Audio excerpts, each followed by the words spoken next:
Terima kasih, selamat siang ya semuanya.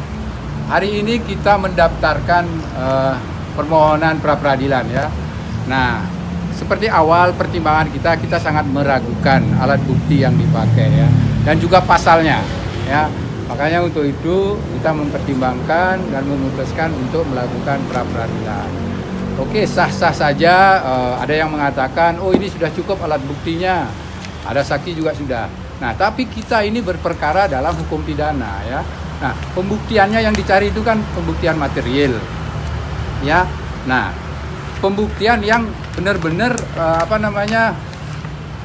memenuhi unsur-unsur material ya, yaitu yang mengandung kebenaran material ya. Artinya misalkan saja seperti apa menggunakan alat bukti visum lah, katakan begitu ya. Nah, visum itu tanggal berapa ya, dan apa bunyi visum itu, terus saksi apakah benar-benar itu saksi melihat langsung ya, itulah. Beda dengan pembuktian perdata ya, yang sifatnya pembuktian hukum formil itu ya, yang mana hanya menggunakan penerapan hukumnya saja itu. Nah, terus dari sisi pasalnya ya, seperti saya bilang, saya pernah katakan bahwa ini pasal karet ya, karena tolak ukurnya tidak jelas ya. Coba aja baca kan ya, perbuatan pelecehan fisik dengan maksud ya. Nah, ini kita garis bawahi kan, ada dengan maksud, yaitu merendahkan harkat martabat. Siapa yang bisa membaca maksud? Ya kan? Bisa aja maksudnya tidak merendahkan kan begitu. Nah, terus unsur subjektif dan objektifnya juga nggak ada ya. Kabur. Kenapa? Karena beda dengan pasal-pasal di KUHP. Saya ambilkan contoh lah 285 KUHP. Itu jelas itu ya unsurnya, unsur subjektifnya. Misalnya dengan kekerasan ya, dengan pemaksaan ya, adanya ancaman kekerasan. Itu jelas unsurnya. Nah, ini sangat-sangat kabur ya. Saya berharap ini ada yang menguji dan akhirnya pasal ini dicabut, karena sangat berbahaya ke depan kalau ini bisa diterapkan.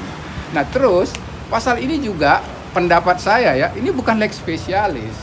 Karena kan kalau pengertian lex specialis itu kan istilah hukumnya ya, lex specialis derogat ya legi generalis kan. Jadi ada hukum khusus mengesampingkan hukum yang bersifat umum.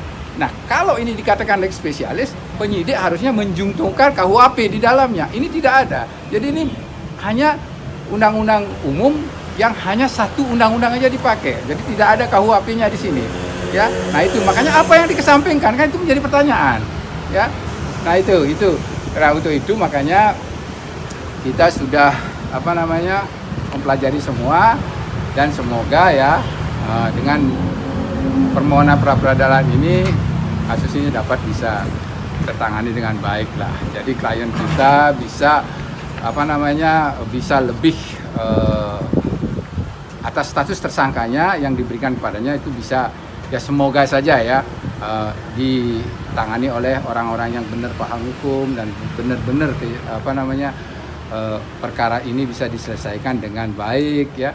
Dan juga seperti kemarin kan ada Kompolnas datang mengunjungi pihak korban, terus dari pihak PPPA juga. Nah, ini kan saya sempat protes juga. Apa maksudnya demikian? Dan kita sudah mengirim surat dalam bentuk saran kepada Presiden ya. Kita sudah kirim, kita menginginkan semua pejabat pemerintah itu berpatokan pada asas presumption praduga tidak bersalah ya. Apa istilah hukumnya itu? Presumption of innocent. Ya, itu. Ya, itu. Nah, jadi itu. Ada pertanyaan kira-kira ini? Download Tribun X sekarang. Menghadirkan lokal menjadi Indonesia.